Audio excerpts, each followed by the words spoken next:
This episode was recorded at Spotify Studios, LA.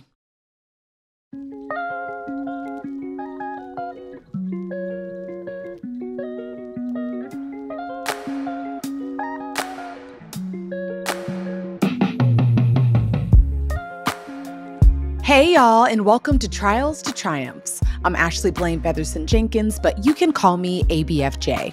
This week, actress Karen Pittman talks to me about aligning yourself with abundance and claiming what's yours. When our dreams take a little longer than we imagined, or we get passed over for an opportunity, sometimes we can fall into the trap of scarcity. But Karen reminded me that the world we live in is all about abundance. What's yours will always be yours. If it's meant to be yours, nothing's going to get in the way of it. Nothing's going to get in the way of it if it's meant to be yours. And that has come back to me in every single job.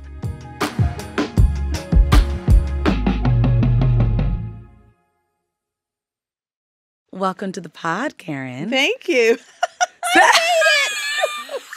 Here's the thing. No okay, idea. so I normally start with the question of how did we meet? So we haven't met in person. No. But we're connected on Instagram. Yes, and I feel like we're Instagram Yes, friends, 1000%. which is why when I saw you, I was like, hey, Yes. hug. No, You know? I feel like I've known you my whole life. But I just have to say, I have been acting as long as I can remember. Oh, wow.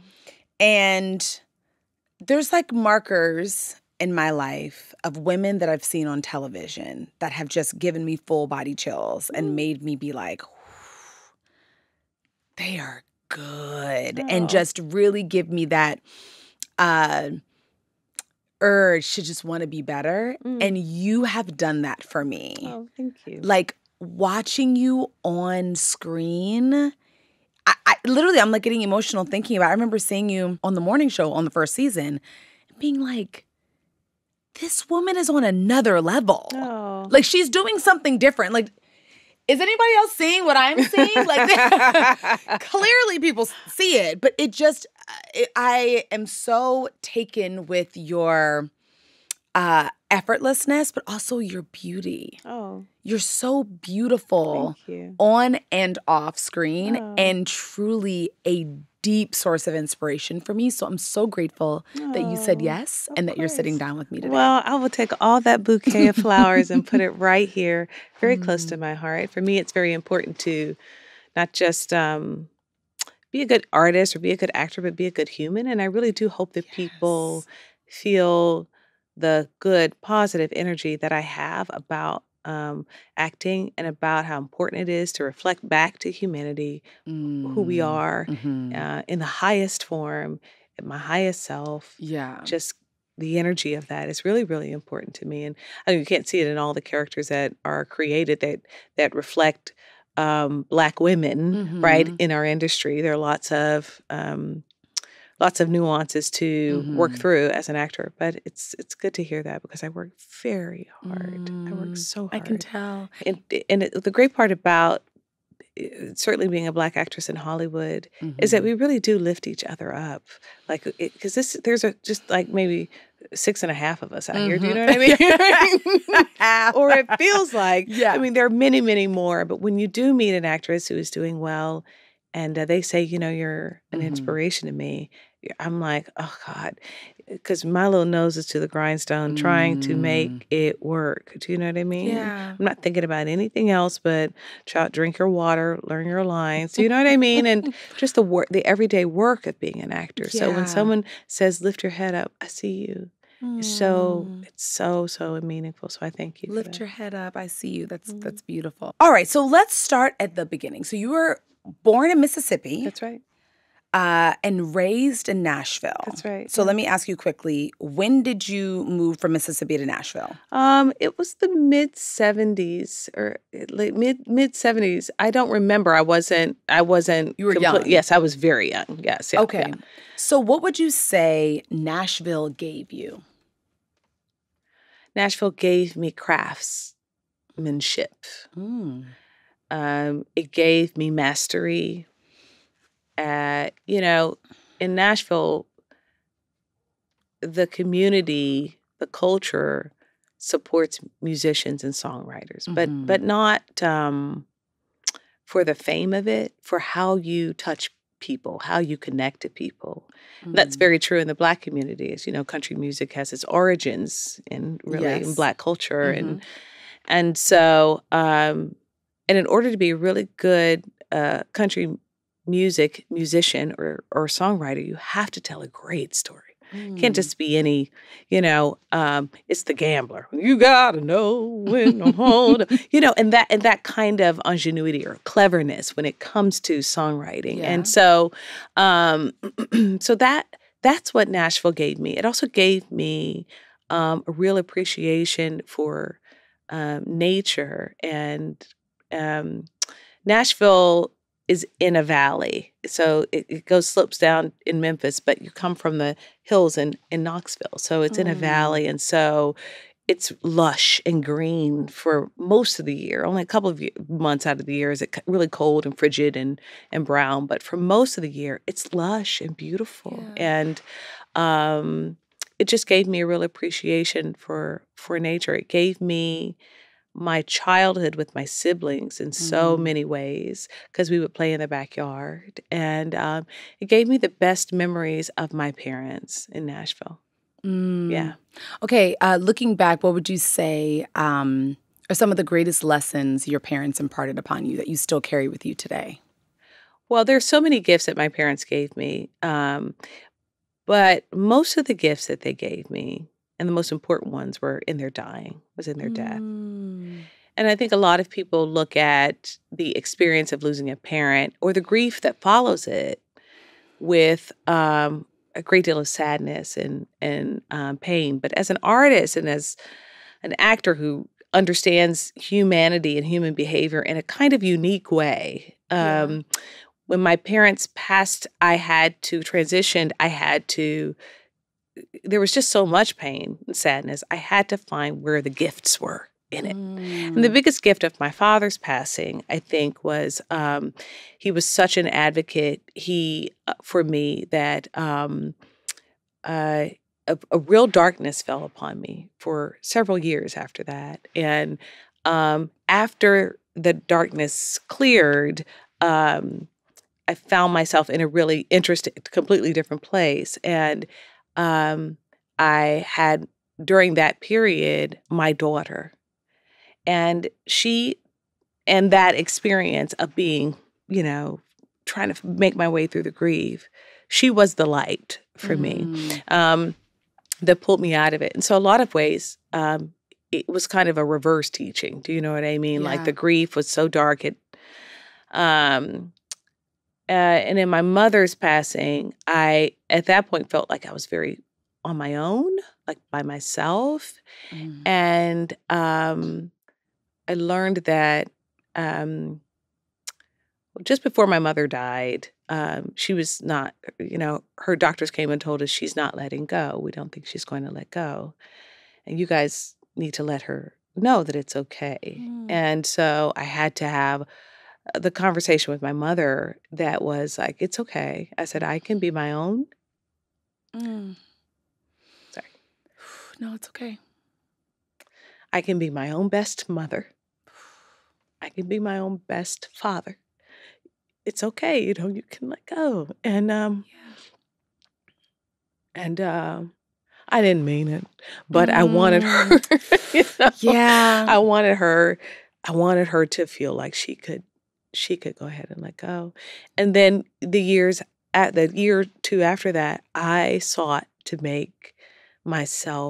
heal myself by becoming actually the mother I always wanted and the father I always wanted.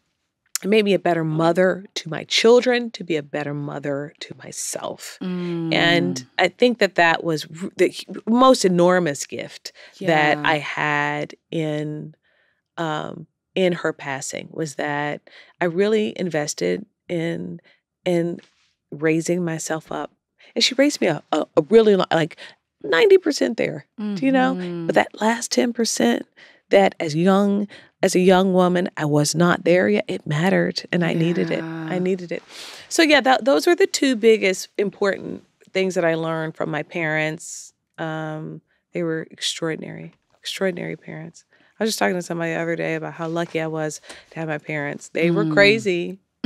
Yeah. Everybody's parents are crazy, but I'm glad I had the crazy that my parents had versus the crazy that Yeah. maybe somebody else's. Yeah. What's something about you as a mother that is most similar to your mother, how she mothered you? What are something my mother would do? Like, how are you most similar to your mom in the way that you mother? My mother could always really tell when someone didn't have integrity. She was good at that.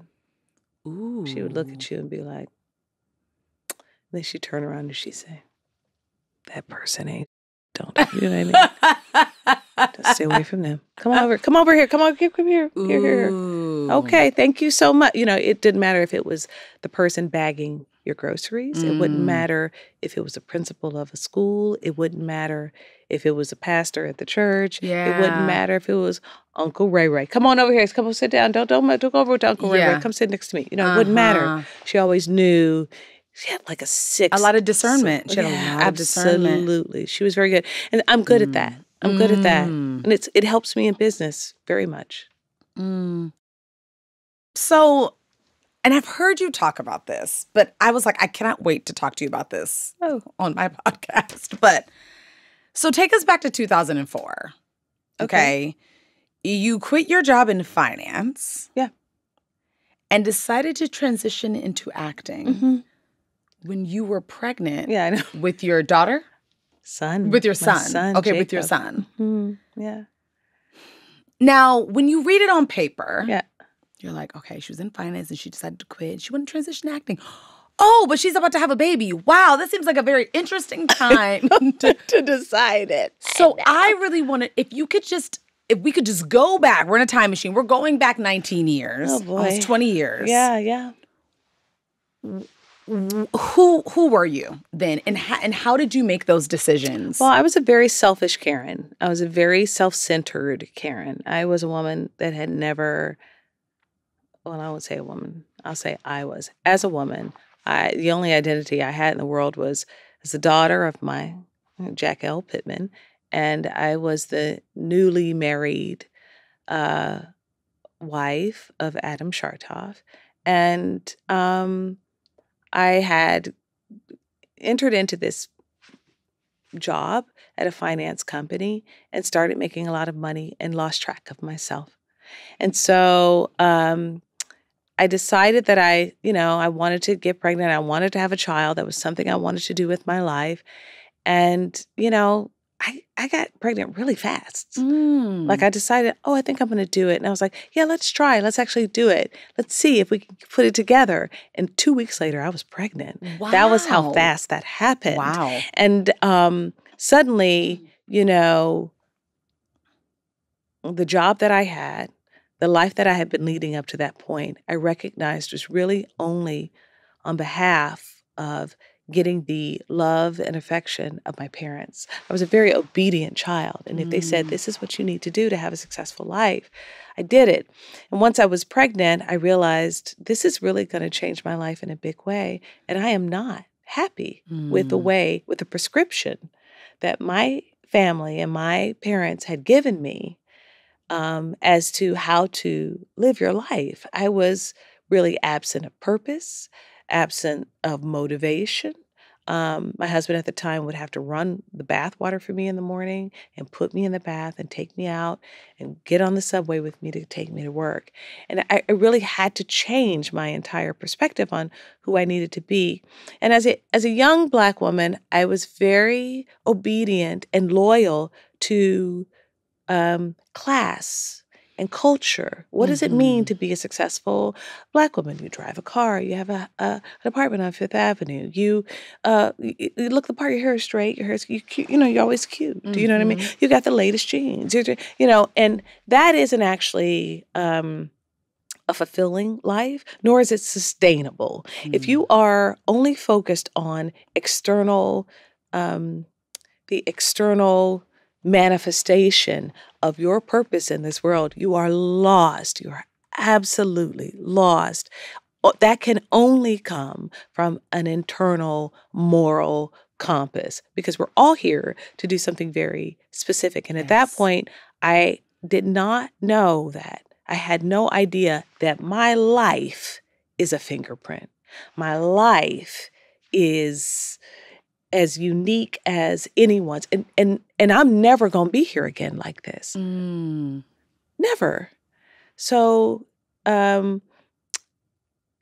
at 4.5 months pregnant, I panicked. And I thought I got to do something. And I was in acting, had an acting coach named Sam Schacht. And I said, Sam, I think maybe I should go back to school for acting. And he was like, yeah, sure. I was like, but I'm pregnant. He's like, try it. So I was like, okay, so where should I apply? He's like, come to my school. And at the time, he was the head of the new school in New York City, which is in downtown. And I was like, should I apply someplace else? And he was like, yeah, you should apply to NYU. And he was like, I was like, oh, is that a good school? He was like, yeah. Yeah. So I was like, okay, I'll apply. So I fill out all the application for NYU. I did all that work. Are you still working in finance, doing all this? No. Okay. I've quit by that time. Okay, you've quit. That wasn't hard. I was just like, I can't do this anymore. And no one at that office thought I should be there. Yeah. Everyone was like, she should be not, singing or I can't acting imagine. or that wasn't hard to figure out. And so I actually did not end up applying to the new school. I only applied to NYU grad acting. Only. And at the time, it was the #1 grad acting program in the country. And I went in there and I saw Danai Gurira. I saw Eddie Gathegi because they were students at the time. I think Andre Holland walked down the hallway. Oh, wow. I saw Nicole Salter, who's now an incredible actress, but also a wonderful playwright. So many actors that you probably have seen. I walked down the hallway and I saw them. And I remember Nicole and Danai were somewhere in the corner of the cafeteria. And Nicole looked over and said, oh, well, look at it, or something like. And I was trying so hard to hold it, but my belly was so big. My belly was so big. And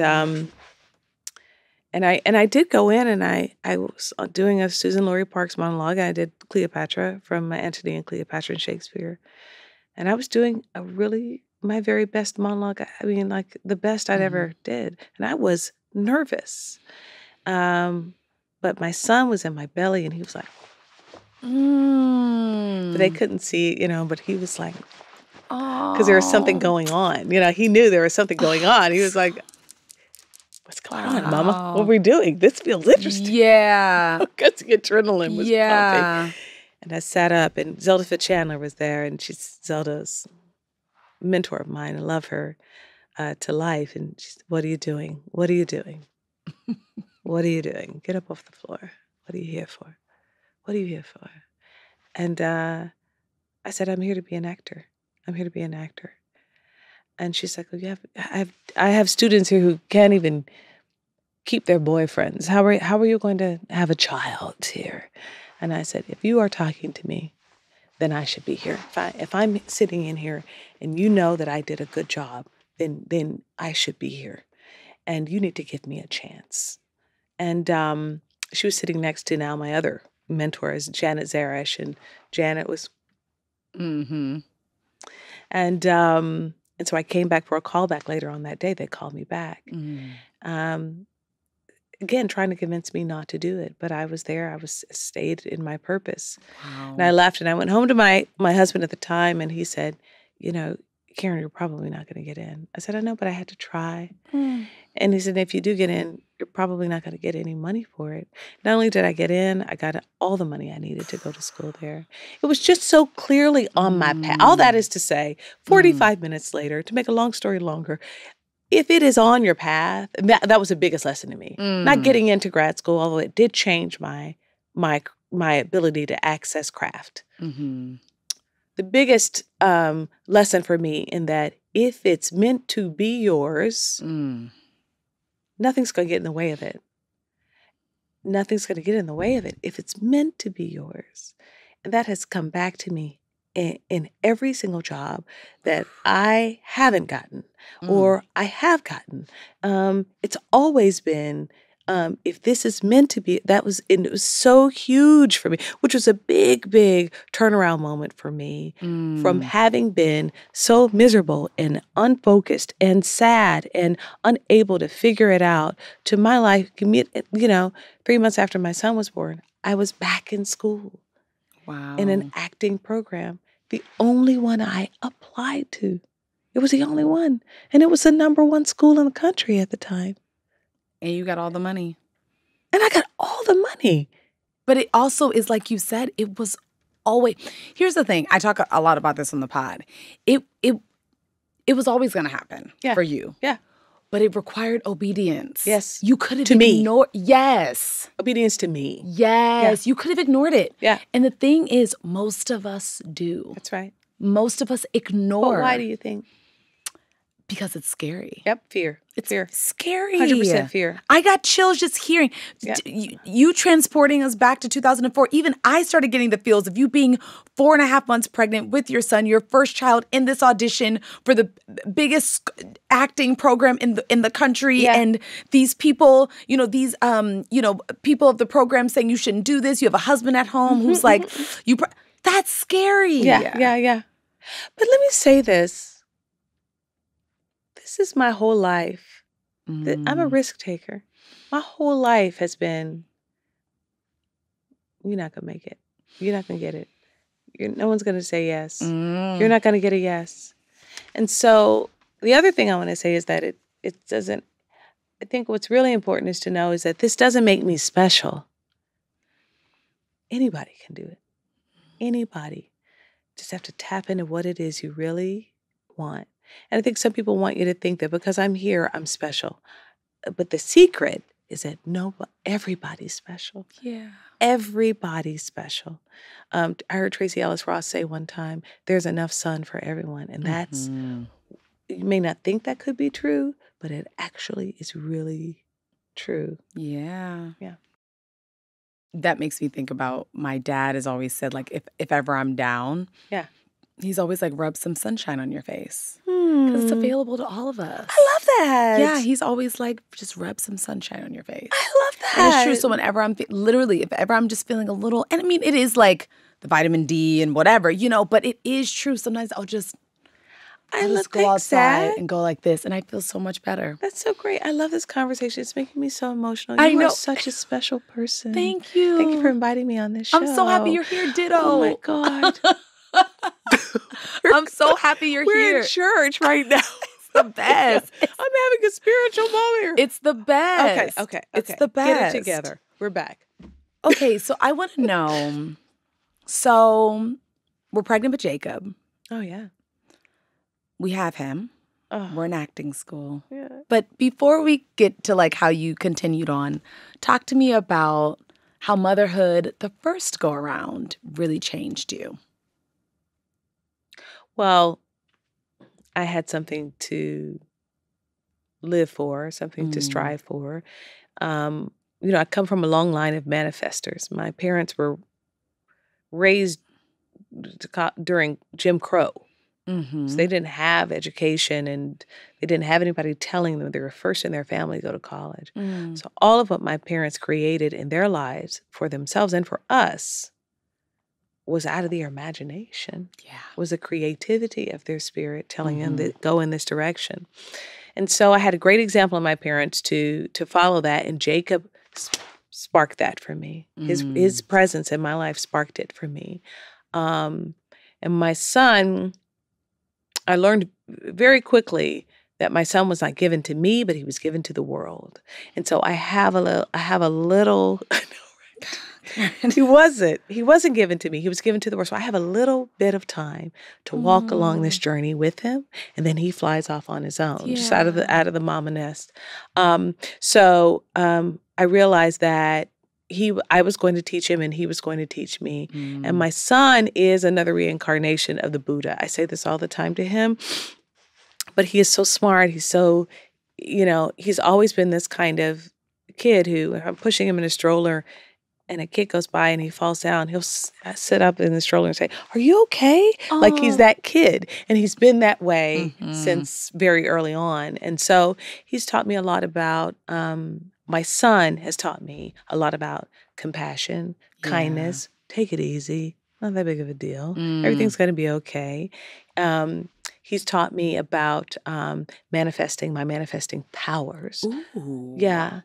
And just from birth, just from being in my belly too, I realized that, part of the experience of having a wall to push up against is that once you get over it, it builds even more confidence. So, I often, he helped me to see that a wall doesn't mean you stop. It means that you have to get creative and strategize and think another way to get over it and then go to the next wall. You're going to hit the next wall.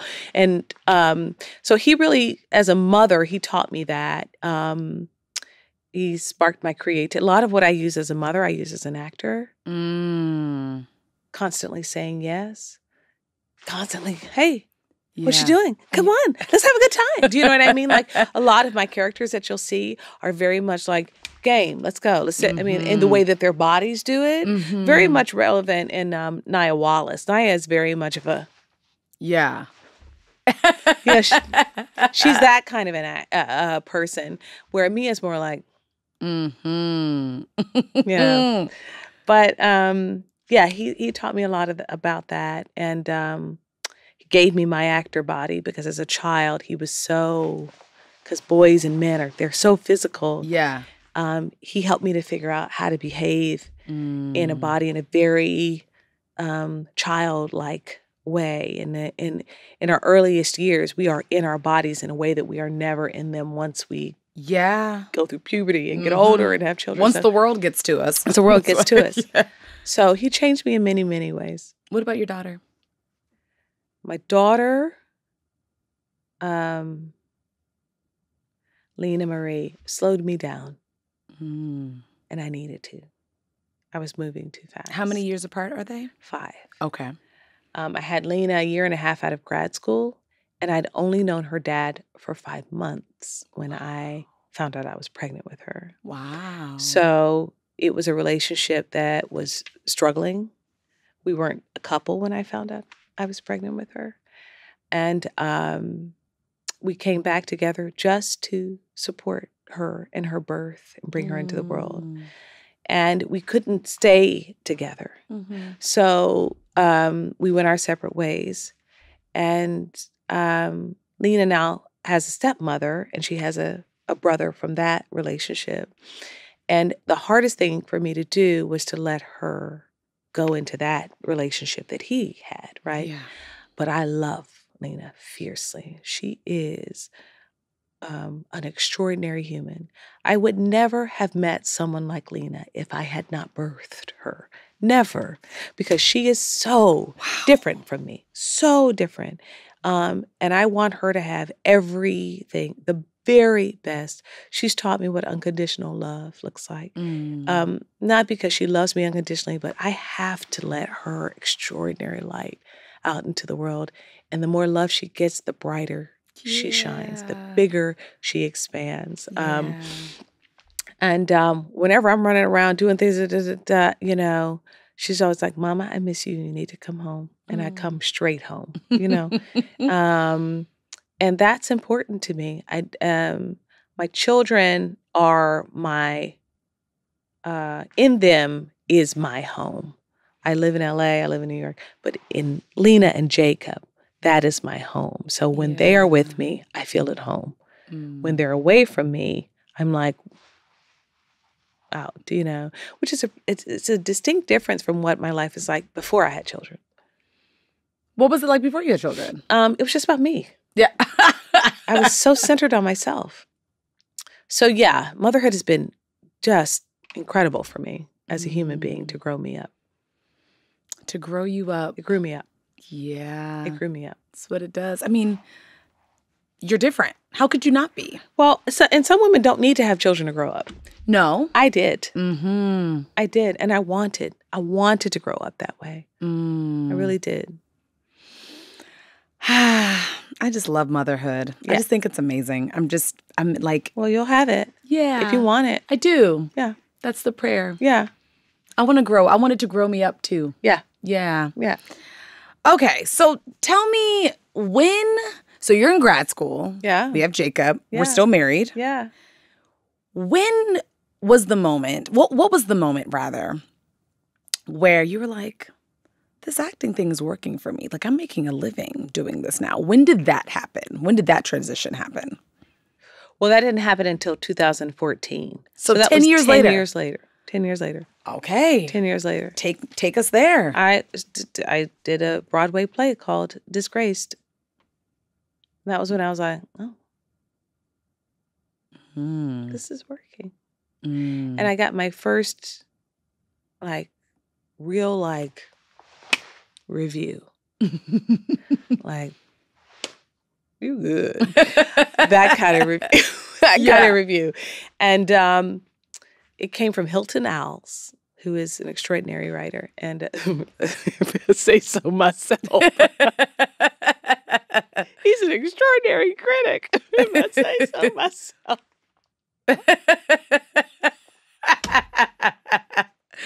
I cracked myself up. Anyway, so I got a review and I thought, good.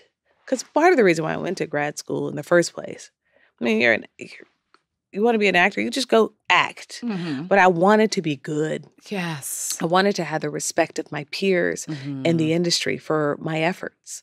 I didn't want to go into it and make a lot of money. I wanted to go in it and make history. I wanted to leave a legacy in this industry.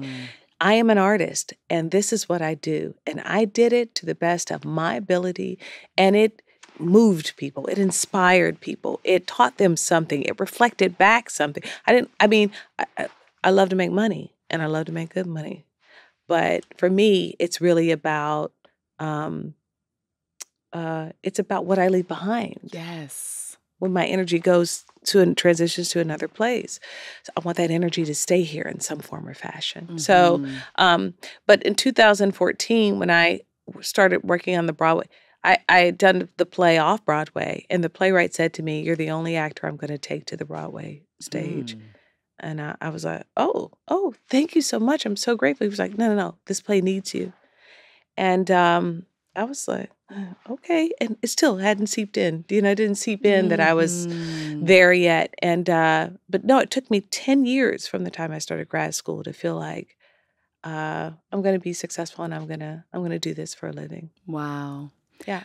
Okay, so you said earlier you were like, part of your life has kind of been like having to prove people wrong. Like, no, I can do this. Yep. Were your experiences in joining the morning show or in just like that, in any way, shape, or form like that? Like, what was I'm always curious about the process of getting these big jobs that really change things for us as actors. What were those experiences like for you? Well, I think what I distinctly remember about coming on the morning show was everyone was like, she's a great actor. She's really great. We're so excited you're here. We're excited you're here. But I had a very specific take on Mia that I hadn't really explored in the audition experience. So when I came on set and I started exploring Mia, I could see the producers like, wow. We weren't expecting. You know what I mean? She's quite good. And I think that was, I don't know if that had to do with we weren't expecting her to be that good, or that's not the take we were expecting on this character. Let's write something juicy for her. This is exciting. So that was part of the experience. I don't think that I came into the morning show knowing how Hollywood works. A Hollywood ensemble is different from a Broadway ensemble. Very much so. And so yes. I really had to understand the politics of, no, Karen, this is your role, this is your responsibility, this is what you're going to do. I'm always interested in how the audience responds to it, because they're always like, no, we want to see more, we want to see more. I'm like, there are so many extraordinary actors in this ensemble. You're going to get what you're going to get, what the producers say you're going to get, what the writers can write and bring us all together and weave in the best story. Yes. So that was new for me. And coming to the morning show. And on just like that, I mean, along with a number of things happened on the morning show. I mean, we went through the pandemic together as an ensemble and as a crew. Mm-hmm. That in and of itself was, I can't even believe we pulled that off. I Like can't either. We did the final season of my show, Dear White People, in the pandemic, and it was wild. We didn't have no vaccine. Yeah. We was over there talking about when you get to set, go straight back home, and then don't see nobody. Don't see anybody. Yeah. And stay inside your house all weekend. I mean, you can walk outside your house, but please wipe down your mail. And you know what I mean? Like, so that was an incredible experience for me, bonding up experience on that show. And I think we're in just like that. What was the question about again? Like, I guess what I'm asking is, like, even in maybe the offer process or the audition process of even getting the role, what did it feel like? Did it ever feel like maybe this won't work out for me, but you hoped that it would? Now, okay, well, see, this goes back to this thing of this big, huge, what they call in Miles Morales' metaverse, a core memory or core moment for a character, right? It doesn't matter which universe you go in and you meet Miles. There are certain things that must happen that are core to this character. Yes. And it happens in every universe.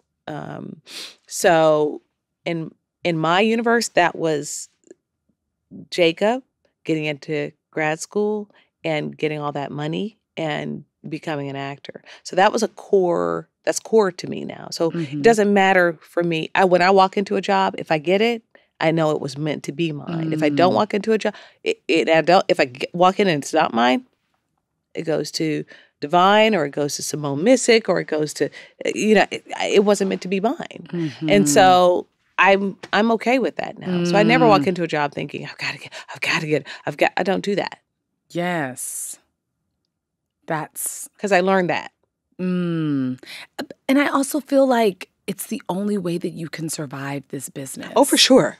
Like, you have to get But let's that. go further than that. It's the only way you can survive life. If you go through life thinking that I didn't get that and I missed that and that should have been, we need a new framework for that, boo. We do. We got to frame it differently, boo.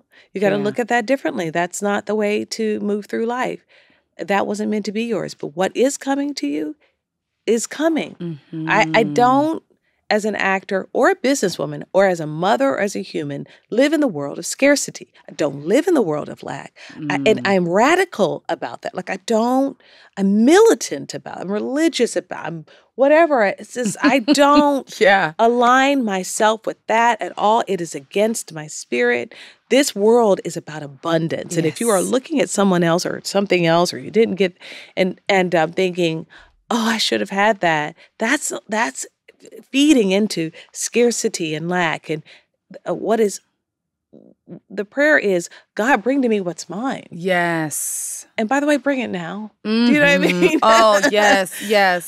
I ask for now, urgency. It's urgent. My prayer is now. I do that. But I don't think, Nicole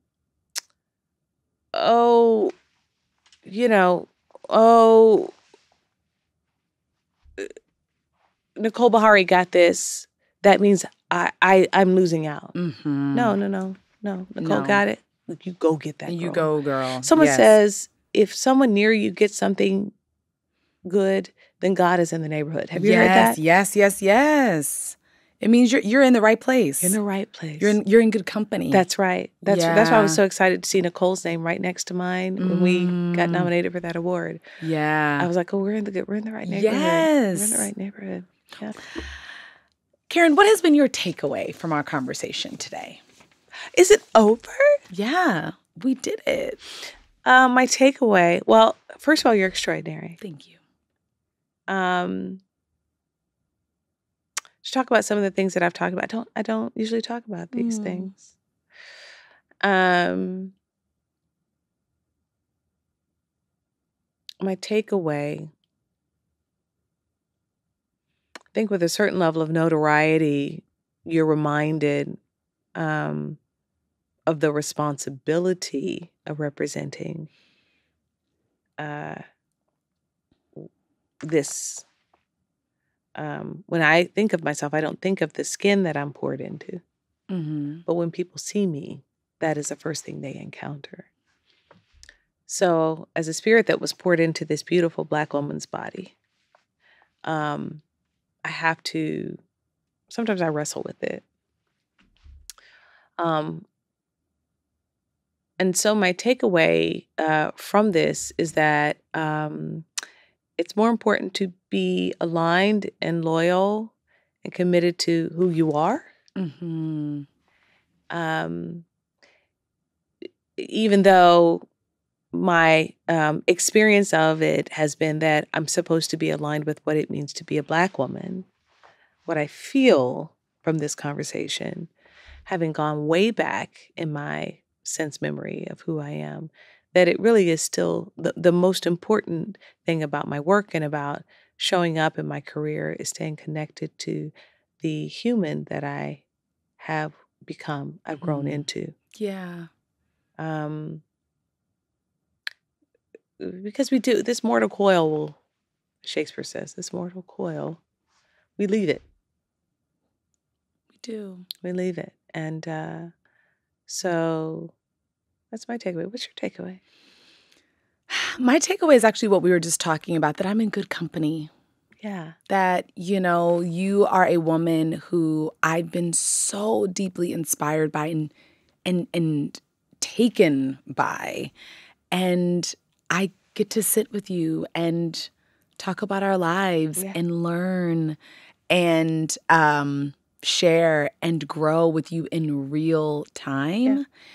And I'm really grateful that God had this moment reserved for me, for us. Yeah. So that's my takeaway. This was a big God moment. Yes, very much so. Yeah, and I also had this really, the whole time we've been sitting here talking, I've been having this knowing that we're going to be reunited in a way that we're going to look back and say, can you believe we were sitting on the podcast talking and now look at us? I don't know what it is. Yeah. But I this whole time I've been having this feeling. I feel that knowing. Yeah. I do feel it. It's more than just a belief. It's a knowing. Yes, it's a knowing. It's a knowing. So I have a gratitude that I'm going to carry with me for a very, very, very long time. I'm so glad. I wasn't expecting to have this much fun today. I know. This was so fun. This was the best. This was so fun. It's always so great when you have synergy with people. Yes, and who knew? Yeah. Yeah. We did it. We did. Thank you, sis. Thank you. I honor you so much. I'm so grateful you said yes. Thank you. I'm honoring you. This is amazing. Yay. We did it. This is great.